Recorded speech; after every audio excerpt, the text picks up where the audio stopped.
oração e solitude. Duas disciplinas espirituais que andam juntinhas, lado a lado. Assim como o jejum também anda lado a lado com oração. Como eu disse, vocês que trabalhar jejum de uma forma melhor, de forma separada. Porque é difícil falar de jejum sem falar de oração. Noite eu estava falando um pouco de oração na semana passada. E solitude é estar sozinho com Deus. É uma ação voluntária de se separar de tudo e de ficar sozinho com Deus. Oração dispensa comentários. Vocês sabem o que é oração. Eu separei 6 tópicos. Primeiro, introdução ao que é oração. Obrigado pelo apoio. E os tipos de oração que a gente encontra na Bíblia, ok? Por que eu devo orar se Deus já sabe de tudo? Se Deus é onisciente, por que eu tenho que orar? Ele já sabe de tudo, né? E qual que é a importância de orar então? E baseado nisso, como orar? É possível você orar. Será? Eu descobri isso hoje. E por fim, vamos falar um pouco sobre solitude e a diferença entre solitude e solidão. Ok? Baseei muito no livro O que a Bíblia fala sobre oração, alguns podemos, um livro muito curtinho, uma leitura muito boa. Ele fala que a oração é a atividade espiritual que ganha mais atenção na Bíblia, embora a oração seja simplesmente falar com Deus, essa atividade pode parecer mais complexa do que parece. E por isso devemos estudar o que a Bíblia fala sobre oração. Por mais que algo simples, a hora é falar com Deus, beleza, ele sabe que tem fazendo isso. Aqui no culto a gente faz o tempo todo, eu vejo alguém orar, mas será que eu oro como convém? 3 coisas tornam a oração difícil às vezes. Primeiro, Deus é invisível, você não vê Deus. Então, a oração, acima de tudo, é uma comunicação, é uma conversa. Então, todo relacionamento que não tem comunicação, ele vai ruir. Comunicação é um dos pilares de qualquer relacionamento.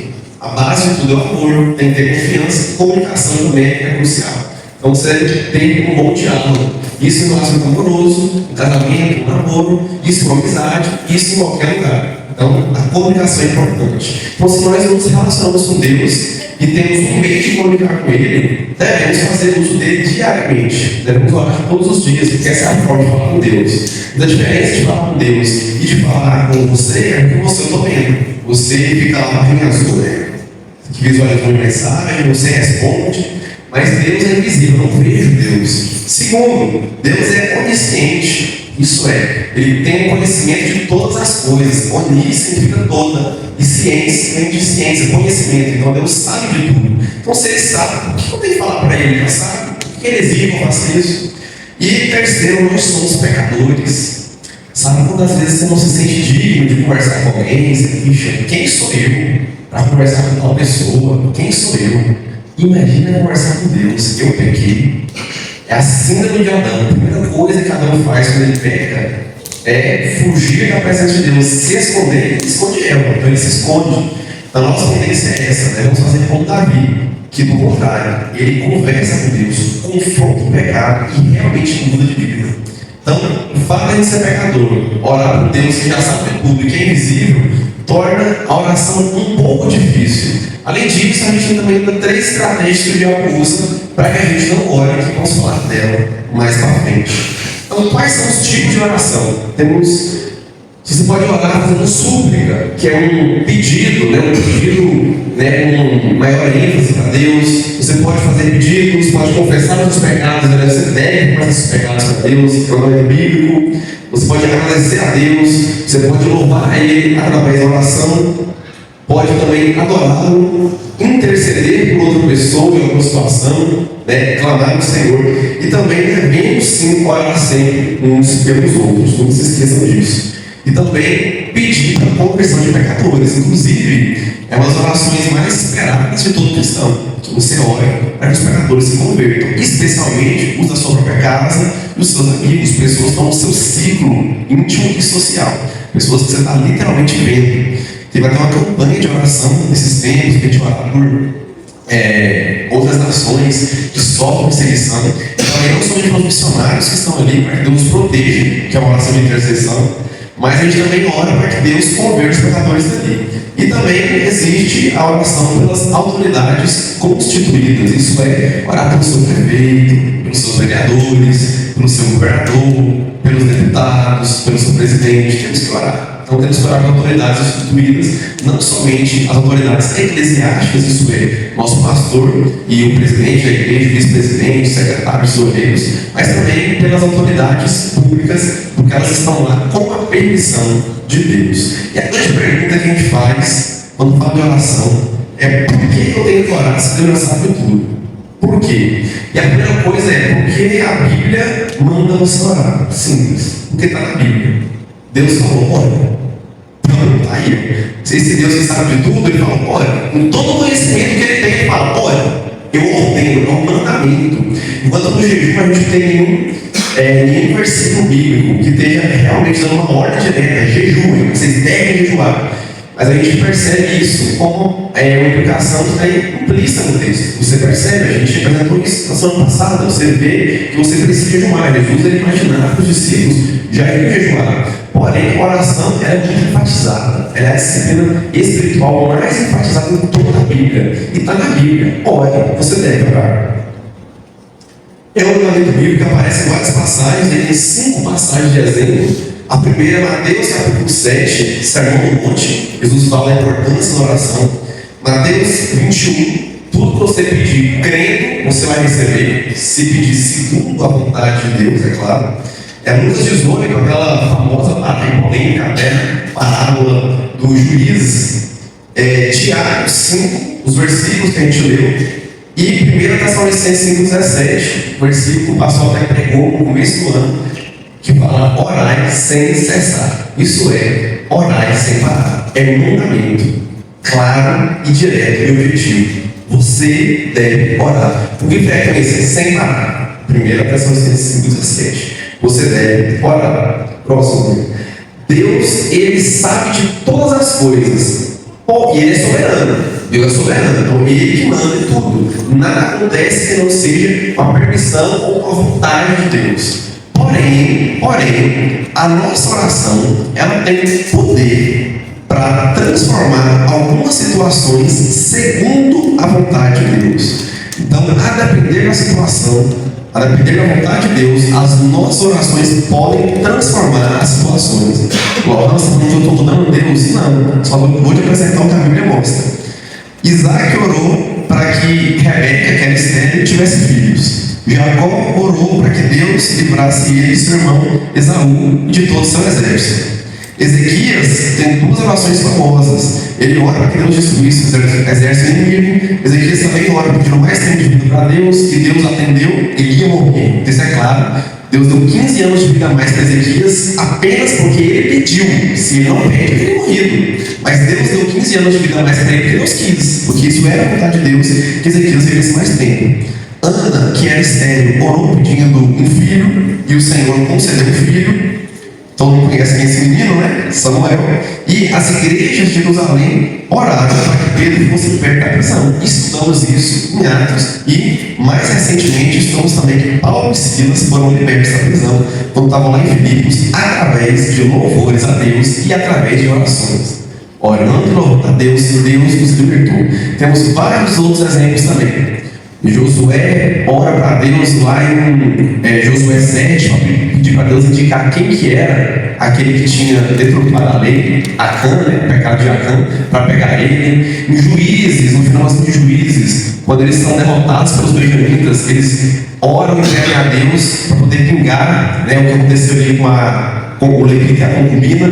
E eles até jejuam, né? Segundo Iago Martins, como definimos semana passada, o jejum é um ponto de exclamação na oração. Então, se você orou, não quer dizer que jejuou. Mas se jejuou, significa que orou. Então, eles estavam ali para temos vários outros exemplos bíblicos onde Deus atende a oração do seu povo. Então, Deus é soberano, a vontade dele sempre vai prevalecer. Porém, ele usa de sua soberania para que a nossa oração seja um meio pelo qual ele faça a sua vontade acontecer, seja um canal, um meio secundário. Então Deus, com sua soberania, Ele escolhe. Então Ele dá esse poder para a gente, esse poder dele, que a nossa oração altera as circunstâncias. Mais uma vez, vou enfatizar, não se esqueça disso, segundo a vontade de Deus. Deus não é obrigado a atender o seu pedido de oração. E não é porque você pediu que Ele vai atender. Ele sempre está ouvindo. A barrinha azul está sempre visualizada. Ele sempre ouve, Ele sabe antes que você peça, afinal Ele sabe de tudo, né? Mas mesmo assim Ele quer que você ore. Talvez a resposta dele seja sim, talvez seja não. Você não precisa disso e vai ser pior para você isso. E talvez a resposta dele seja o silêncio, seja espere. Jó não ora para Deus. O que Deus fala para Jó? Nada. Só no final que Deus se apresenta para Jó. E Jó não fala mais nada. Ele se arrepende de ter falado e feito Deus falar. Ele se arrependeu. Uma vez falei, aliás, desculpa, falei duas, não vou falar mais nada, vou ficar pequenininho agora. A Bíblia também faz várias exortações para que a gente peça para Deus e Ele atenda, mais uma vez, segundo a nossa vontade. Então, isso, orar, só faz sentido se Deus realmente for atender os nossos pedidos. Então, não faz sentido orar se está tudo pré-determinado e vai acontecer essa linha e eu vou orar, então vou orar à toa, não. E como a gente viu em cima, já vimos exemplos vivos de pessoas que tiveram seus pedidos atendidos. E Deus pode sim, a gente ora com fé, crendo que Deus pode atender os nossos pedidos se for a vontade dele. Então, se Deus manda que a gente ore, é porque só faz sentido se realmente a oração tiver algum poder de alterar alguma circunstância. Mais uma vez, segundo a vontade de Deus. Né? É para orar para o homem e matar a torcida rival do seu time. Não vai fazer isso não, entendeu? Então não vamos pedir essas coisas não. Nem precisa. Devemos orar também porque, por meio das nossas orações, Deus realiza os seus planos. Deus escolhe agir através das nossas orações.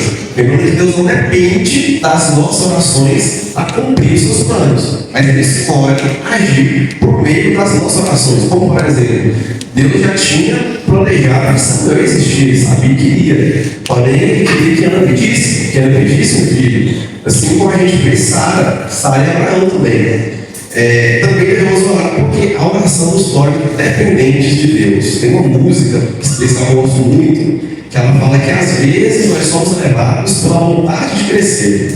A gente se torna independente e deixa de crer, deixa de orar. O Senhor fala assim, eu estou acrescentando. Deixa de orar, deixa de estar na presença de Deus, deixa de estar firme com Ele. Então, às vezes, a gente, esse senso de independência, esse senso de autossuficiência e a soberba vem à tona.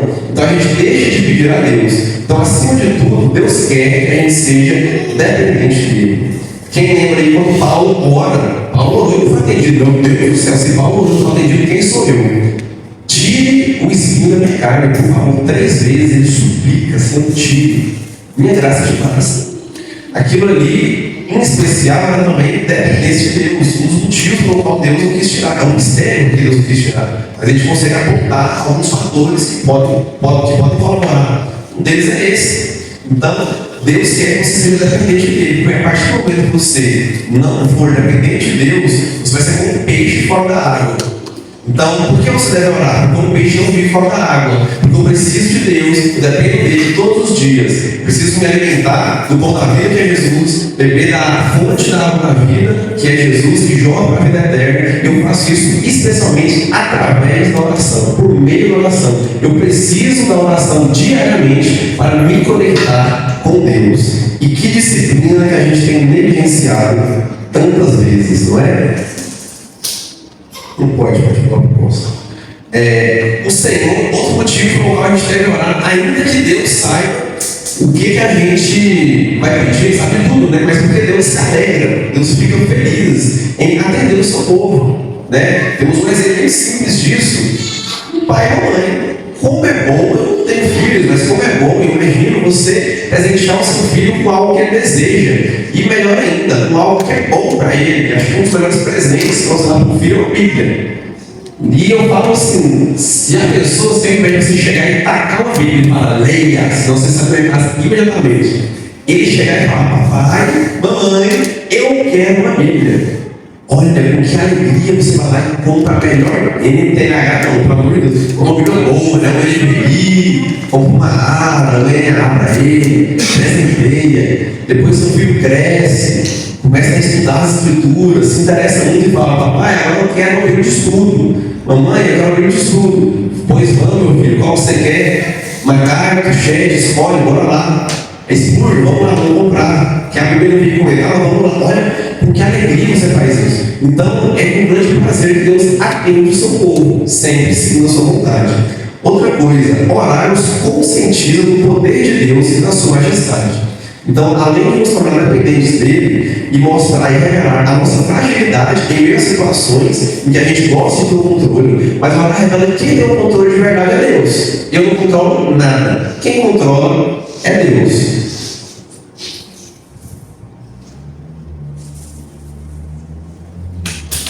Nem a hora de beber água a gente controla, né? Tem hora que a sede você controla, mas a garganta seca para falar não vai dar. Orar também enfatiza aquilo que a gente dá mais valor. Assim como o jejum revela o que nos controla, orar também revela aquilo. Fala de oração mais ainda, né? Porque às vezes a gente não ora nem 5 minutos no dia. Não falo de uma vez só não, às vezes somando a oração. Então isso é estratégia do diabo. Te manter ocupado demais ou fazer você pensar que está ocupado demais. Outra coisa, interromper a sua oração com pensamentos vazios, com pensamentos frios, com distrações mentais. Já aconteceu com você? Você está ali de boa, orando, falando com Deus, do nada, vem o próximo jogo que lascou na sua cabeça. Já aconteceu isso? Do nada, vem uma preocupação, ixi, mas eu não tenho hora, é só para entregar. Do nada vem alguma coisa. Então, coloque diante de Deus as suas preocupações, é claro, né, da sua vida prática, da sua vida espiritual, da sua vida profissional, pessoal, porém não deixe que alguns pensamentos vazios atrapalhem a sua oração. Isso é estratégia de diabo. Outra coisa, o diabo também tem que impedir os efeitos da oração, trazendo algumas dúvidas no nosso coração e nos deixando desanimados. Ou pela demora do pedido que a gente fez para Deus e não foi atendido, ou porque talvez Deus nos atendeu, mas não foi da forma que a gente gostaria. Porque ainda tem isso, né? Não basta só Deus a sua graça maravilhosa, não. A gente quer o que a gente pediu do jeitinho que eu pedi. Quando eu pedi também, para ontem. Quanto antes, melhor. Você faz uma compra na internet, você usa para chegar. Tem que ficar rompendo código e rastreando. E às vezes chega em menos de uma semana, mas você não entra. Você quer, meu Deus, você vai ter que ter aquele negócio. Calma. Mas vamos ter novo, mas você vai ter uns dois, ele precisa usar ainda, calma. A gente é tão ansioso que a gente vai isso para Deus. De pede e fica. Então, não deixe ansiosos.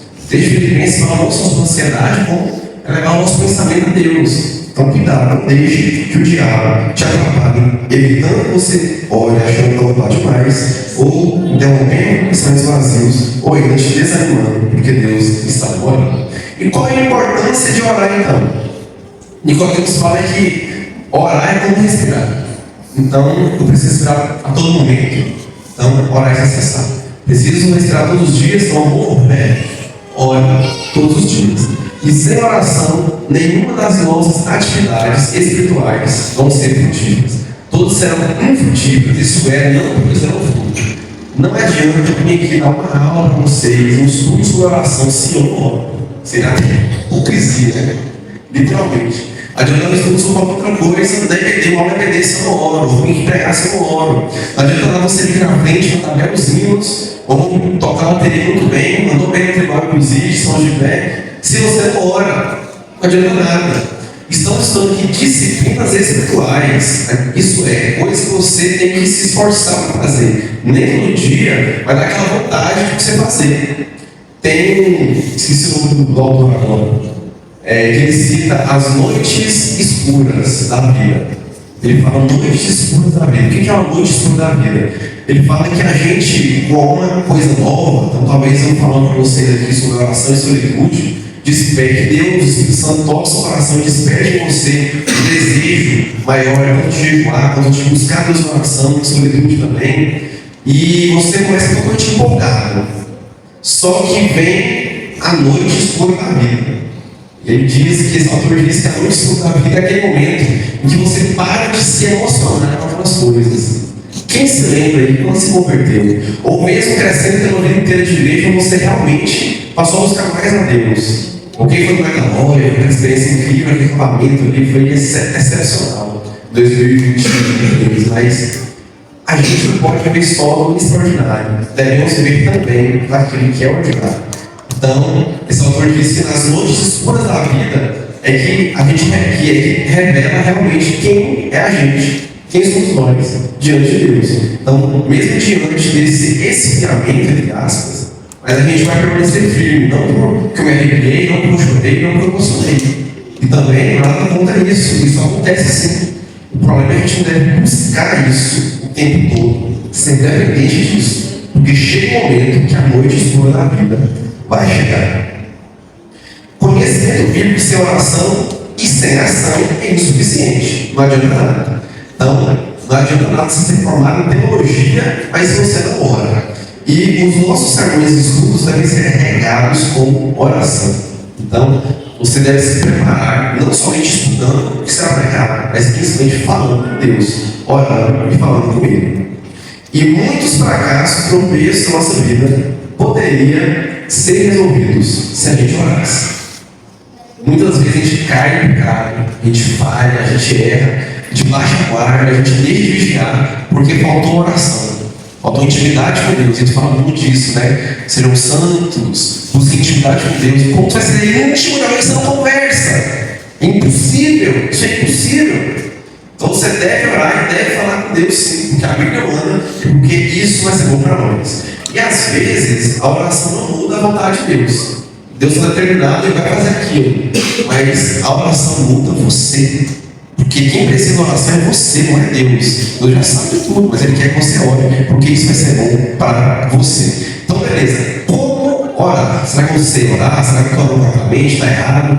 Ou será que mesmo na forma que eu oro, eu posso melhorar algum aspecto da oração através desse estudo? Primeira coisa, não se esqueça que Deus não tem a obrigação de te dar o rapidinho. Primeira coisa.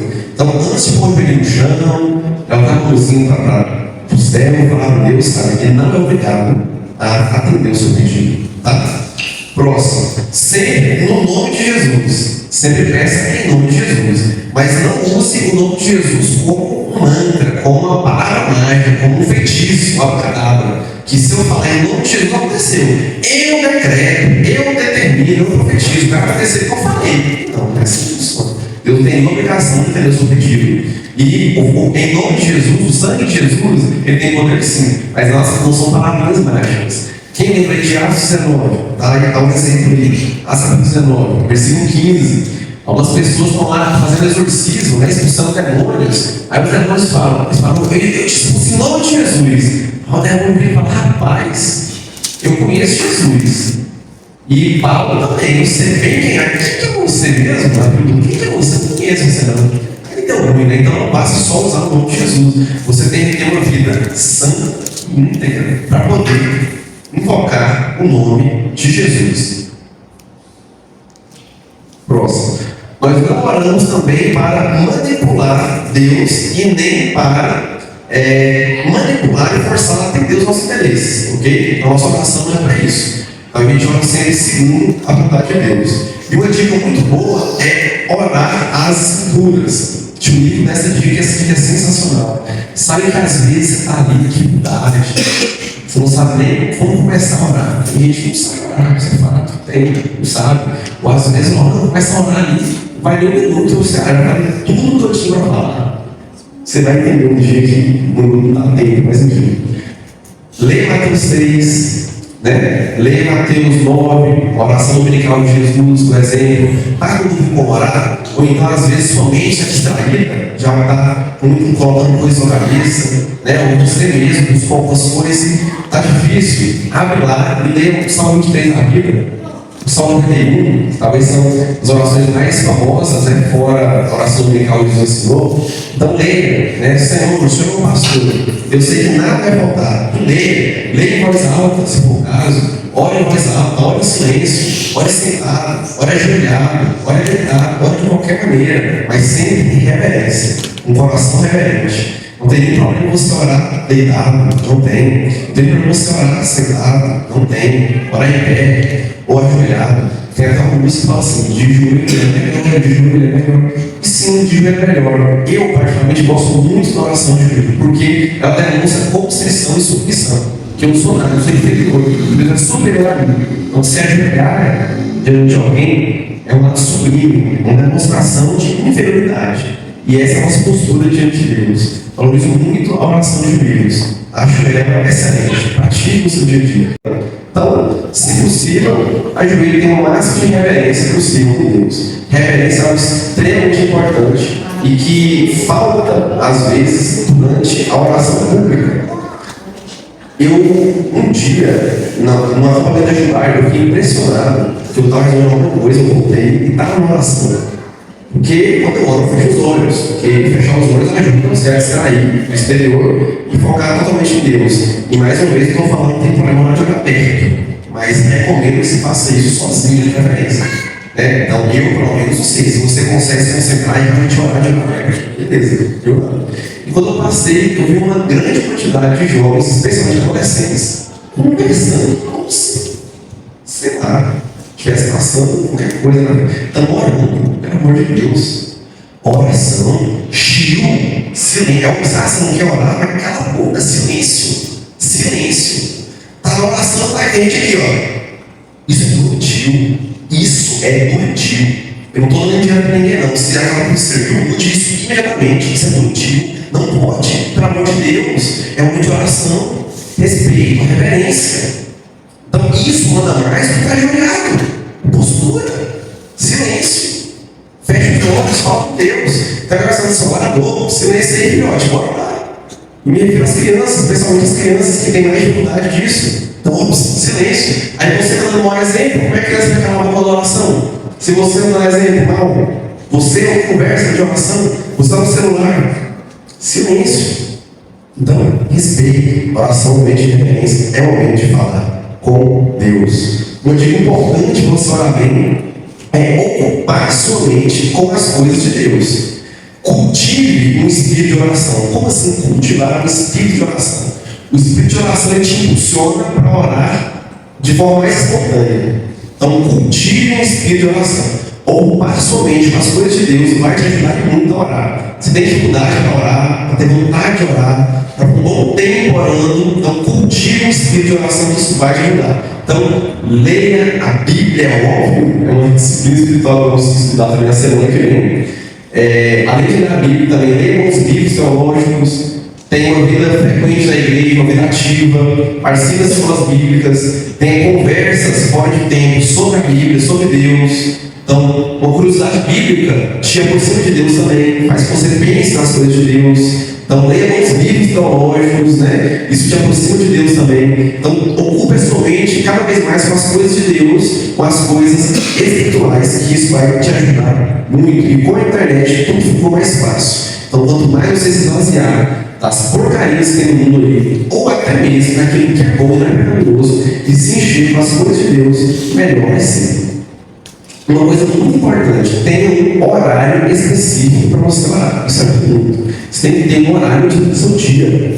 E sugestão para vocês, tá? Se você for ter só um horário fixo, né, você vai orar mais de uma vez por dia, espera-se. Só um horário fixo, que não seja antes de dormir. E eu falo por experiência própria.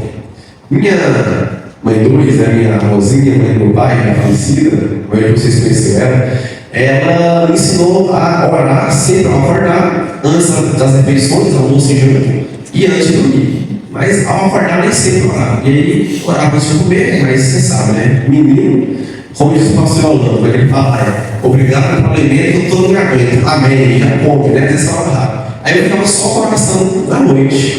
Aí chegava à noite, eu joguei bola, né? tô com 13 anos aí, toda hora jogando bola, todo lá em casa, no colégio, treinava bola e jogar bola. Era um time, um querzinho, bacana, o Thiago, o Túlio, cara, e aí eu dormia, cansado, dormia. Aí tem um vídeo muito bom, muito bonito, falando assim, não se preocupe se você dormir nos colos do pai, que pai que fica bravo com o filho que dorme no seu colo. Eu concordo, não é errado não, mas calma aí, cuidado, peraí. Por que eu dormi? Eu dormi, eu estou muito cansado, eu já falei com ele antes, não tive motivo, não tive utilidade. Foi um dia atípico, bem excêntrico, diferente de todos os demais, ou eu fui leve. Eu fui vagabundo e não orei. É isso? Eu fui leve, eu orei para mim, eu dormi. Eu estou cansado porque eu trabalhei, eu fiquei jogando o dia inteiro, fiquei moscando, assistindo Netflix o dia inteiro, a pessoa dormir, vejo falar com Deus, tirar ali 10 minutos pelo menos de um episódio. Não. Então por que eu dormi? Então, realmente, eu concordo, não tem nenhum problema. Né? Se, por exemplo, Caleb e Gessa, eles têm perdendo noites de sono, Antônio Levi, recém-nascido, graças a Deus. E aí, às vezes, ele fala com Deus e dorme. Deus está vendo, Ele sabe, Ele conhece o coração. Mas eu quero que você olhe para dentro de você e você me fale se naquelas noites você dormiu, a mesma de joelho na cama, foi por cansaço mental, cansaço físico realmente, ou foi porque você lerou algo que você poderia ter mudado e feito diferente. E aí entra a vigilância. Jesus no Getsemane fala, você tem que vigiar e orar para não cair em ação. Então você tem que vigiar o tempo todo. Vigie para que você nunca perca a sua expansão mental e seu espírito de oração. Muitas coisas que são boas e não são pecaminosas, às vezes, se for usada de forma errada, até mesmo exagerada, elas podem apagar o espírito do nosso coração, o espírito de oração que está em nosso coração. Como, por exemplo, a dependência das redes sociais. Eu coloquei esse exemplo aí, mas tem muitos outros, porque a gente ficar muito pequena letrinha, eu não queria dividir em dois slides. Mas você pensa em vários outros exemplos. O que é bom você faz, não é pecaminoso, é bom você gosta, você não fazia, né? Não é pecado, não tem problema, eu tenho certeza que jogar bola é pecado, não é possível. Mas se você fizer alguma coisa de forma deliberada, isso pode ser um pecado que pode atrapalhar o seu espírito de oração. Então vamos, por exemplo, em redes sociais. Então uma dica para vocês, eu gosto de desligar o Wi-Fi quando eu estou no momento de solitude com Deus. Eu vou falar sobre isso daqui a pouco. Mas isso ajuda, porque Instagram mesmo eu tirei da tela da frente. Você pode ver que hoje em dia eu demoro muito no Instagram. Demora, porque quando eu entrar no Instagram, o negócio é feito para isso, cara, de perder a atividade mental, de falar de tela, é psicológico, de não ter preso o tempo todo, beleza, é essa. É algo ruim, não, eu Instagram não pastor de Deus, eu consumo conteúdo de Deus, eu vejo recorte no Bairate, no Nicodemo, é bom, mas dá para atrapalhar a minha vida em comunhão com Deus, dá para apagar o espírito de oração. Então vigie, muito cuidado, até mesmo as coisas boas podem atrapalhar. E por fim, ore em solitude. Livre de qualquer interrupção, livre de qualquer barulho, ore em paz, em silêncio, em total devoção a Deus. Por isso eu coloquei solitude e oração juntas, porque são disciplinas que andam lado a lado. Quando você se colocar em solitude, você vai orar, necessariamente. É impossível não fazer. Então, o que é solitude então? O Douglas Gonçalves, do Jesus Cop, ele define solitude. Não é a vontade de estar longe das pessoas, e sim a vontade de ouvir a voz de Deus. Porque é no silêncio que você ouve a voz de Deus de uma forma mais profunda. Quando você cala os barulhos exteriores, os burburinhos, os ruídos interiores, e você passa a ouvir o que realmente importa, que é a voz de Deus. Então isso faz diferença. Então o estado de solitude é bom. O maior exemplo bíblico que nós temos de solitude é Jesus Cristo. Jesus sempre saía para orar, sempre, o tempo todo, sozinho, tá?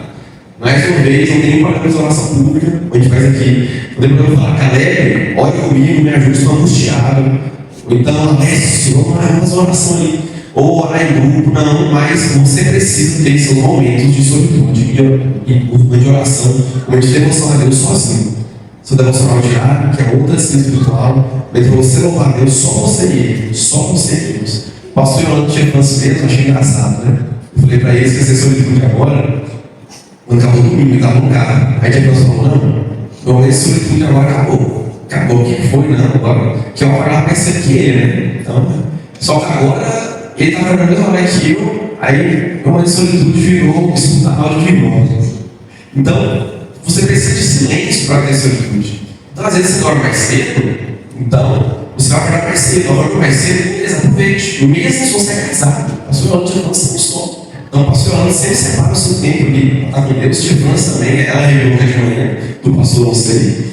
Então, às vezes você dorme mais tarde, beleza, você separa a noite, você dorme o tempo que você pode. Tem gente que acorda mais cedo, acorda cedo todo dia, trabalhar, acorda 30 minutos mais cedo, passa pelo menos 15 minutos sozinho com Deus, então. Se você não está conseguindo antes de dormir, ou quando chega no trabalho, tem que fazer janta, tem que dormir, no outro dia está cansado. Então, 30 minutos mais cedo ali, pelo menos, logo você se acostuma e passa a dormir 30 minutos mais cedo também.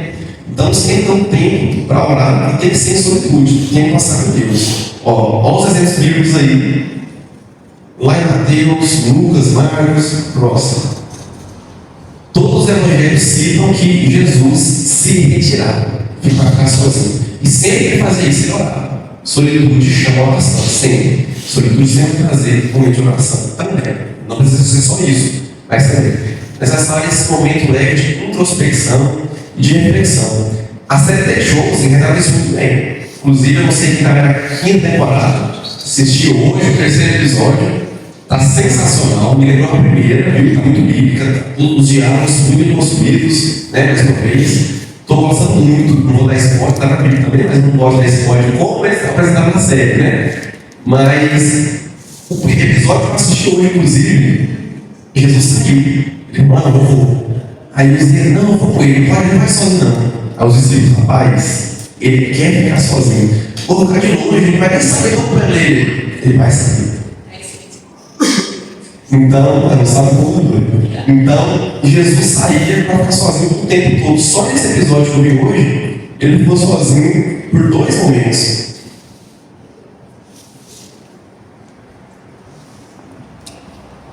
E é uma coisa que a série está trazendo muito bem. Uma frase que eu fiz através desse estudo. O propósito da solitude é silenciar os ruídos externos e até os barulhos internos para ouvir a voz que realmente importa. A voz de Deus. Precisamos nos ausentar das coisas da nossa vida. Então, ausentar das coisas da vida para se fazer presente diante de Deus. Porque às vezes a gente mistura muitas coisas. Na correria do nosso dia a dia, na síndrome do não ter tempo. Eu não me separo das coisas para estar conectado com o Pai. Lá em Jeremias, capítulo 29, versículo 13 diz: vocês me procurarão e me acharão, quando procurarem de todo o coração.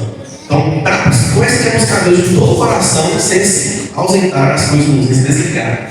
Então, para buscar Deus de todo o coração, você precisa se entregar totalmente a Ele. Então, tem um momento só seu. Outro dia também tenha um cômodo para fazer isso. Talvez você não consiga ter um momento só você ali e Deus no dia a dia normal. Mas vai tenha. Quem já viu aquele filme Quarto de Guerra? É literalmente sobre isso. Vai ter um quarto para morar. Né? Pois é, cara, vai ter um monte de coisa ali, anotação. Tá? Tem um caderninho de anotação, nossos pedidos de oração, e tem um local específico, né? Um local para você fazer isso, para você se retirar. É muito comum no meio pentecostal, por exemplo, pessoa ir um monte de orar, muito comum. Inclusive, eu olhei um cara fazer isso, foi a faculdade, né? Matheus Oliveira, onde vocês conheceram, ele não conheceu também. Então, ele saía e ele ia para o monte. Ele fala que a experiência é incrível. Por quê? Porque você se isola de literalmente tudo. Ele fala, olha, desliga o celular, vai para o monte, e é só eu e Deus.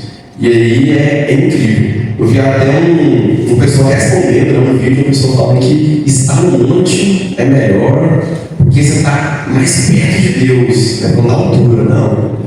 Você pode estar perto de Deus também, só hoje, antes da beleza, você pode estar. Se você não chegou a casa, pode também. Depende de você se ausentar nas coisas anteriores e buscar Deus, como o profeta Jeremias falou, de todo o coração. Esse lugar tem que ser silencioso e também tem que ser secreto. Então, assim como o jejum, vai ficar tocando trompeta por aí não, tá? E tem uma rotina para esses momentos. Sempre ao acordar, sempre ao dormir, entendendo que, como você tem o autor que esqueci o nome dele, As noites escuras da vida chegaram. Então vai ter momento que você vai estar mais desanimado. Ore, louve, e tenha orientação com Deus mesmo assim, não importa a situação. E elimine qualquer distração, qualquer coisa que possa te distrair. Então, se por exemplo, vamos pegar mais uma vez exemplo de Jéssica Caleb. Jéssica, ó, Caleb, agora eu pergunto um momento a sós com Deus, viu? Antônio, se Deus se vira, aí, passou muito. Depois, Caleb e Jéssica, olha para mim, agora é o meu momento a sós com Deus. Porque para você ter solitude, não basta você estar sozinho. Você tem que estar livre de qualquer distração. E aí entra a diferença entre solitude e solidão. Porque, como assim, solitude é só estar. Eu estou sozinho, é solitude. Meu pai e mãe saiu de casa, solitude. Não, não é solitude. Solitude é você buscar Deus sozinho. Qual a diferença? Solitude é uma escolha consciente de estar sozinho, buscando momentos de paz, autoconhecimento e reflexão. Solidão é um sentimento de isolamento e tristeza, muitas vezes acompanhado de desconexão emocional. Ok? Então, cuidado. Nem sempre, por estar sozinho, você está de fato em solitude. Richard Foster diz: nosso medo de ficar sozinhos nos impulsiona para o barulho e para as multidões. Isso é muito verdade. A gente tem tanto medo da solidão, de não estar sozinho, que a gente é impulsionado por barulho das multidões. E as multidões aqui é literalmente estar com pessoas quando deveria estar um pouco mais afastado para falar com Deus. E os barulhos, rádio, internet, celular, televisão, qualquer outra coisa que me distrai, até um livro pode ser um barulho que te distrai, que traz a presença de Deus. Então, às vezes, pode não ter nenhuma pessoa na sua companhia, é só você em casa. Pode ficar o dia inteiro, uma semana inteira. Seu pai, seus irmãos, todo mundo viajou. Sua mãe, todo mundo, foi só você lá. Uma semana, 7 dias. Mas você não teve nenhum momento de solitude. Ainda que não recebeu ninguém na sua casa. Ainda que você sequer saiu com seus amigos, seus colegas. Mas você não teve nem 10 minutos de solitude a sós com Deus. Não buscou a Deus de todo o coração, conforme está lá em Jeremias. Então, entendam.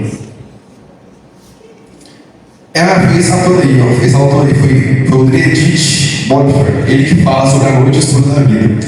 Falando para ele, que depois de ficar pequeno, ele diz: aquele que não pode estar sozinho, tome cuidado com a comunidade. Aquele que não está em comunidade, cuidado com estar sozinho. Cada uma das situações possui ciladas e perigos. Quem desejar a comunhão sem solitude, mergulha no vazio de palavras e sentimentos. E quem busca a solitude sem comunhão, perece no abismo da vaidade, da autossuficiência e do desespero. Então, outra disciplina espiritual que nós vamos trabalhar também, comunhão.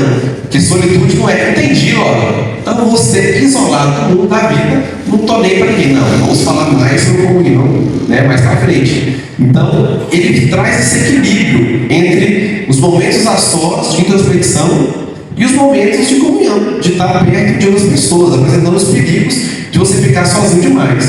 E ele finaliza, como a gente possa também complementando, que a solitude nos faz estar de modo significativo com os outros, enquanto a comunhão nos faz estar sozinhos de forma mais segura.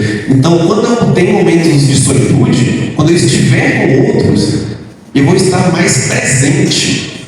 E essa presença, eles tinham essa presença não no sentido só de estar ali, mas sim de estar levando Deus para as pessoas também. Entende? Quanto mais conectado com Deus, mais eu falo de Deus, mas eu quero estar com Deus. Então, até mesmo quando eu pegar as outras pessoas, eu vou querer falar de Deus, das coisas dele, do Senhor. Então, estar sozinho e com Deus vai me trazer esses momentos de maior presença quando eu estiver em comunidade. Então, quanto mais solitude você tiver, mais presente você vai estar quando estiver em comunhão. E por outro lado, ele traz. Eu fiz o mesmo movimento, né? Como foi? E por outro lado, ele fala que a comunhão faz com que a gente esteja sozinho de uma forma segura. Como assim segura? Livre dos perigos que o Dredit mencionou. Porque a solidão pode trazer esse orgulho, essa autossuficiência. Agora, se eu tenho e pratico a disciplina da comunhão, da forma bíblica, da forma correta, Quando eu estiver sozinho, eu vou pensar no meu irmão que está passando fome. Meu irmão precisa de ajuda. E vou colocar ele diante de Deus, fazer uma oração de pedido de socorro, de intercessão, de ajuda. Orar uns pelos outros. Eu vou lembrar meus irmãos que não estão salvos ainda, pessoas que não são convertidas. Vou lembrar dos meus tios, pessoas da minha família, meus primos. Eu vou orar por eles. Então, você está em comunidade, está em comunhão, isso vai fazer com que os momentos, as ações também fiquem melhores. Então, para concluir, através da oração, você fala com Deus em secreto, e através da solitude, você ouve a voz de Deus em meio ao silêncio. Amém? Amém. Então, dito isso, vamos colocar de pé e fazer uma oração.